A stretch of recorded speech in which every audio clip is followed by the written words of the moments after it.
علامہ صاحب، علامہ محمد عباس صاحب، سیدہ کے حوالے سے جتنی گفتگو کی جائے اتنے پہلو اور زیادہ سامنے آتے چلے جاتے ہیں. یہ سخاوت کتنی زیادہ تھی ان کی؟ حضرت خدیجہ سلام اللہ علیہا اسلام کی عظیم المرتبہ خواتین میں سے ایک ہیں، اور ان کی عظمت کے کئی پہلو ہیں. سبحان اللہ. بلا شک و شبہ حضرت پیغمبر اکرم صلی اللہ علیہ وآلہ وسلم کی طرف ان کا انتساب ان کے لیے قابل فخر تھا، اس میں کوئی شک نہیں ہے. اور پھر اس پر مزید یہ کہ حضرت احدیت نے، خداوند متعال نے کہا کہ وَأَزْوَاجُهُ أُمَّهَاتُكُمْ، یعنی خدا خود ان کی عظمت کو بیان فرما رہا ہے پیغمبر کے ازواج کی، کہ جو ان کے ازواج ہیں، جو ان کے زوجات ہیں، وہ تمہاری مائیں ہیں، یعنی خدا کی نگاہ میں وہ تمہاری ماں ہیں. یہ ایک اور جہت ہے. اس جہت میں تمام پیغمبر کے ازواج شامل ہیں. پیغمبر کی طرف انتساب ان کا ہے اور خداوند متعال نے ان کو ماں قرار دیا ہے. یہ عظمت ان کو حاصل ہے. کچھ چیزیں حضرت خدیجہ کے لیے امتیازی حیثیت رکھتی ہیں. ان امتیازی حیثیتوں میں مثلاً یہ کہ ان کے اس مال اور ثروت کے ذریعے سے اسلام پھلا پھولا اور اسلام نے ارتقا پایا. سبحان اللہ. اور قرآن مجید میں ارشاد ہوا ہے کہ الم یجدک یتیما فآویٰ ووجدک ضالا فہدیٰ ووجدک عائلا فاغنیٰ، یعنی کیا ایسا نہیں ہے کہ ہم نے آپ کو تنگ دست پایا تو ہم نے تمہیں بے نیاز کر دیا.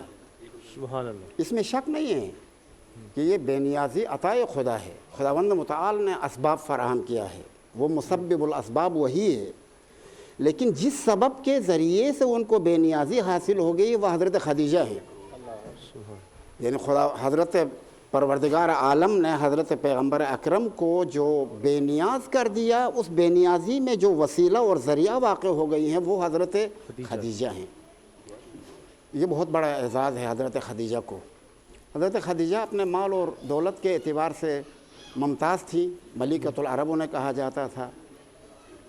ان کا مال زیادہ ہونا اور ملکۃ العرب کہلانا یہ تو عطائے خدا ہے. سبحان اللہ. سبحان اور اللہ. ان کے لیے قابل فخر بات یہ ہے کہ اس نے یہ تمام مال پیغمبر کی خدمت میں پیش کیا. سبحان اللہ. سبحان یہ ان کے لیے قابل فخر ہے. مال رکھنا قابل فخر نہیں ہے، مال کا عطا کرنا یہ قابل فخر ہے حضرت خدیجہ کے لیے. اور پھر اتنی سرمایہ دار خاتون جو ناز اور نعمتوں میں پلی ہیں. ابھی میرے پیشرو بہت سارے بزرگان نے، ابو محمد صاحب نے بھی بیان کیا کہ اتنی ناز و نعمت میں پلی ہوئی خاتون جب پیغمبر اکرم کی خدمت میں آئی تو اس طرح سے ٹوٹ کر خدمت کرتی ہیں جیسے کوئی خادمہ خدمت کرتی ہے. اللہ اکبر. اللہ اکبر. اور پھر جب آپ کے اوپر آپ غار حرا میں تشریف لے جاتے تھے اور وہاں عبادت میں مصروف ہوتے تھے اور ان کے اوپر وحی نازل ہوتی تھی، تو ان دنوں میں مسلسل حضرت خدیجہ کا محلہ بنی ہاشم سے کھانا تیار کر کے خود لے کے جانا اور غار حرا تک پہنچا دینا. میں حقیر کو خدا نے یہ شرف بخشا ہے، میں گیا ہوں غار حرا تک. تو اب تو روڈ بن چکا ہے بالکل سیدھا. اس سیدھے روڈ پر بھی 8-10 منٹ لگتے ہیں گاڑی میں. جب آپ جائیں گے حرم کے پاس سے غار حرا کی طرف تو اتنا ٹائم لگتا ہے. سیدھا روڈ ہے. اس زمانے میں کوئی روڈ تو نہیں تھا، زمین ہموار نہیں تھی، پیدل جانا ہوتا تھا. اور غار حرا جس پہاڑی پر واقع ہے وہ کوہ نور، اس کے دامن سے غار حرا تک اس وقت میں جوان تھا جب میں گیا تھا تو مجھے 45 منٹ لگے تھے. میں اس ٹائم کو نوٹ کر چکا تھا. 45 منٹ مجھے لگے تھے کہ خالی ہاتھ نیچے سے اوپر چڑھنے والی سیڑھیاں بھی ہیں بقول آپ کے، راستہ بھی بن چکا ہے. جی اس زمانے میں سیڑھیاں بھی نہیں تھی. تو یعنی اتنی ناز و نعمتوں میں پلی ہوئی ایک خاتون اتنی سختیوں کے بعد کبھی یعنی اف نہ کہنا تو دور کی بات، اف تو کہا ہی نہیں، افتخار اور امتیاز سمجھتی تھیں اپنے لیے. یہ ان کے لیے کمال شمار ہوتا ہے. اتنا سارا مال کا عطا کرنا، اس طرح سے ٹوٹ کے محبت کرنا، اور پھر اللہ تعالیٰ کا ان کے لیے ووجدک عائلا فاغنا کا امتیاز اور تمغہ عطا کرنا.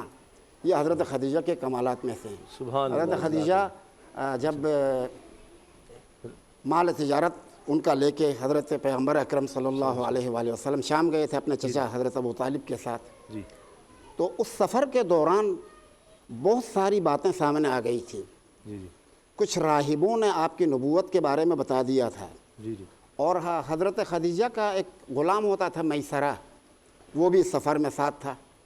میسرہ نے یہ تمام باتیں حضرت خدیجہ کو بتا دی، تو حضرت خدیجہ کے جو غلام تھے میسرہ کے زبانی حضرت پیغمبر اکرم کے اخلاق، ان کا بیہیویئر اپنے ساتھیوں کے ساتھ، اور پھر ان کے بارے میں دی جانے والی مختلف مسیحی علماء کی طرف سے آئی ہوئی خبریں، یہ سب حضرت خدیجہ تک پہنچ گئیں، جس کے نتیجے میں حضرت خدیجہ کے دل میں حضرت پیغمبر اکرم کی عظمت بیٹھ گئی، سبحان اللہ۔ اور حضرت خدیجہ نے خود پیشکش کی حضرت پیغمبر اکرم کو سبحان اللہ۔ ازدواج کے لیے، اور حضرت پیغمبر اکرم نے قبول کیا۔ حضرت ابو طالب نے خطبہ عقد پڑھا، اور جب عقد کے بعد حضرت پیغمبر اکرم اٹھنے لگے جانے کے لیے تو پیغام بھجوا دیا حضرت خدیجہ نے کہ البیت بیتک والحرۃ امتک، یہ گھر آپ کا ہے جی اور میں آپ کی کنیز ہوں، آپ چاہیں تو یہیں پہ رکیں۔ اللہ یعنی یہ تعبیر حضرت خدیجہ کا اپنے لیے کنیز کا لفظ استعمال کرنا اللہ اکبر، حضرت خدیجہ کی عظمت کی دلیل ہے۔ سبحان اللہ سبحان اور اللہ۔ بہت سارے ہمارے جناب مفتی محمد علی شاہ صاحب نے بھی بہت اچھی پیشکش کی کہ اگر ماؤں کے لیے کوئی دن مقرر کرنا ہو تو سب سے بہترین مناسب دن ہاں حضرت جی، خدیجہ رمضان کا کا ہے۔ مہینہ بھی بہت بڑی اچھی تجویز ہے، بہت اچھے۔